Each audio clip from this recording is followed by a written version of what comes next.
મિત્રો, ધોરણ 9 ગણિતનું પેપર પરમ દિવસે છે. હું પેપરની મુજબ તમને રિવિઝન કરાવીશ. ચાલો સ્ટાર્ટ કરીએ. એક્સનો 51 વત્તા 51 ને એક્સ વડે વત્તા 1 વડે ભાગતા શેષ શોધો. હવે આ ખાલી જગ્યા છે, ભાગાકાર નથી કરવાનો. કેટલા વડે ભાગવાના? એક્સ વત્તા 1.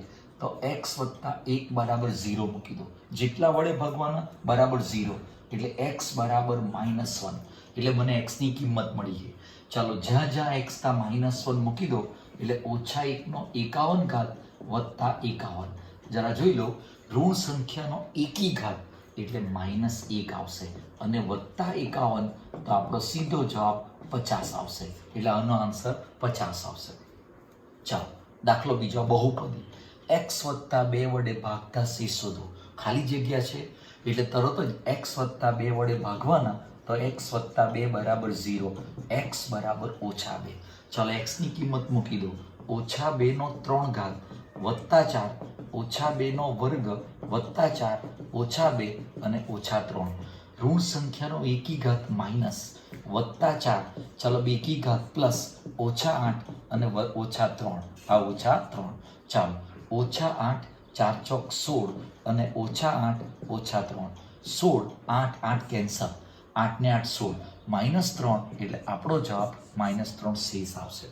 વિદ્યાર્થી મિત્રો, આ ત્રીજો પાઠ ખાલી જગ્યા એ જ છે, પણ હું તમને એના ઉપર પાઠ ઝડપથી સમજાઈ દઉં. યામ સમતલ. યામ સમતલમાં રેખા એક્સ એક્સ ડેશ એ યામાક્ષ કહેવાય, રેખા વાય વાય ડેશ એ યામાક્ષ કહેવાય, અને બંને કાટખૂણે છેદે. છેદે તે ઉગમ બિંદુ એના યામ છે 0 0. એક્સ યામ, આ એક્સ યામ એને કોટી કહેવાય, કોટી, અને વાય યામ એને ભુજ કહેવાય. એટલે આપણને પૂછે ઉગમ બિંદુનો કોટી યામ શોધો તો 0 આવે, અને ભુજ યામ તો 0. પહેલો એક્સ યામ એ કોટી કહેવાય અને વાય યામ એ ભુજ કહેવાય. ચાલો આને કહેવાય પ્રથમ ચરણ. ચાલો પ્રથમ ચરણ એટલે કયો ખૂણો? એક્સ ઓ વાય, ખૂણો એક્સ ઓ વાય અથવા વાય ઓ એક્સ, અને એની અંદર એક્સ અને વાય યામ એ બંને વત્તા આવશે.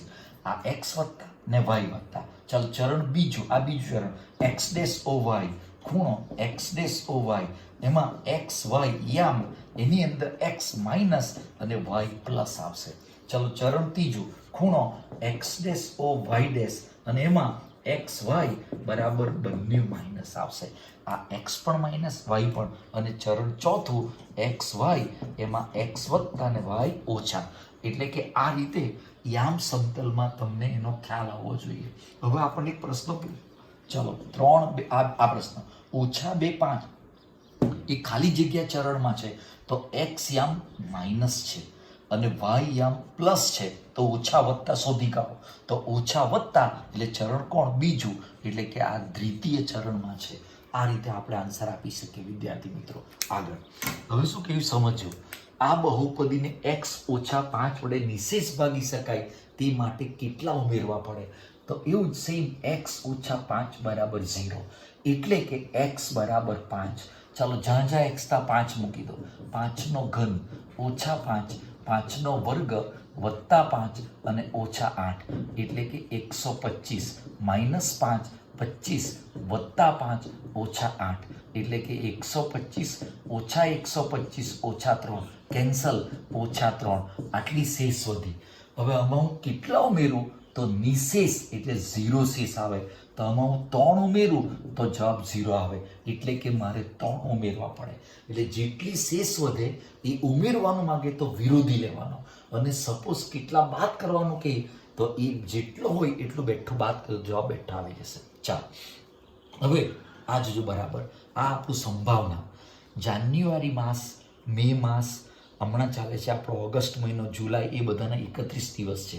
ચાલો એમ કહ્યું 31 દિવસવાળો મહિનો હોય એમાં 5 રવિવાર આવવાની સંભાવના. તો કરવાનું કંઈ નહીં, 31 ભાગ્યા 7, 7 ચોખ્ખું 28, તો 3 શેષ, એટલે આનો જવાબ 3/7. સમજો. હવે 30 દિવસ કઈ, એપ્રિલ મહિનો હોય, જૂન હોય, સપ્ટેમ્બર, તો એની શેષ આવશે 2/7, કારણ કે અહીં 2 આવે, 30 એટલે 2 આવશે, તો જવાબ 2/7. 29 દિવસ એટલે ફેબ્રુઆરી 20, તો એના દિવસ 29 એટલે 1/7, અને 28 દિવસ તો 0 આવશે. એટલે જો 5 રવિવાર પૂછે, 5 શનિવાર પૂછે તો આ બધો જવાબ. 31 દિવસ માટે 3/7, 30 દિવસ માટે 2/7, 29 દિવસ માટે 1/7, 28 દિવસ માટે 0. 29, 28 લીપ વર્ષ આવે. જે વર્ષને 4 વડે નિશેષ ભાગી શકાય, શેષ 0 આવે, એના 29 દિવસ આવે, અને ન હોય તો 28 દિવસ. ચાલો હવે 6 રવિવાર, તો કોઈ પણ મહિનામાં 6 રવિવાર આવે જ નહીં, એટલે બધાનો જવાબ 0 આવે. અશક્ય ઘટના 0 આવશે. અને 4 રવિવાર કહી તો બધાનો જવાબ 1 આવવાનો, એટલે 1, 1, 1 અને 1 આવશે. એટલે વિદ્યાર્થી મિત્રો, તમને ગૂંચવે તો એ તમને આવડવું જોઈએ. હવે તમને એમ પૂછું કે ચાલો કાલનું પેપર 50 માર્કનું છે, 50 ગુણમાંથી 0 ગુણ મળવાની સંભાવના એમ પૂછ્યું, તો 50 ગુણ એટલે આનો જવાબ 1/51. 51 કેમ? તો કોઈનો 0 પણ આવી શકે, તો એ 1 થી 50 ને 0 એટલે 51 થાય ટોટલ, અને એક જ ગુણ એટલે 1/51. હવે એમ પૂછ્યું 50 ગુણ સંભાવના, તો બી જવાબ 1/51. હવે એમ પૂછ્યું 30 ગુણ આવવાની સંભાવના, તો બી 1/51. પણ એમ કહ્યું 51 ગુણ આવવાની સંભાવના, 50 માંથી 51 ગુણ ઇમ્પોસિબલ, એટલે અશક્ય ઘટના 0 આવે. વિદ્યાર્થી મિત્રો, એટલે આ બરાબર કાળજી રાખજો. ચાલો હવે સમજો. 0.412 નું P/Q શરૂ, તો સીધો જવાબ 4/9 પોઈન્ટ છે, એટલે 0 હોય તો જ. હવે 0.4312 તો 43/99, 0.43112 તો 431/999, પોઈન્ટ પછી 3 આંકડા, પોઈન્ટ પછી 2 આંકડા એટલે 99, અને 1 એટલે 9 આવશે. પણ આ બધા 0 પોઈન્ટ હોય તો સમજો. હવે મેં આવું પૂછ્યું 1.3212 નું P/Q, તો એ મોડે નહીં મુકાય. ધારો કે x બરાબર 1.3212, એટલે કે x બરાબર 1.32 લખવાનું 3 ટાઈમ્સ. ચાલો બંને બાજુ 100 વડે ગુણતા. કેમ 100 વડે? 2 અંકો છે, એના ઉપર 12 છે, 10 નો 2 ઘાત, એટલે કે 100 ગુણ્યા 1.32, એટલે કે 100x ઇઝ ઇક્વલ ટુ 132.32. અહીંયા પોઈન્ટ હતું, 2 મીંડા એટલે આગળ વધો તો 2 ને 3 ની વચ્ચે આવશે.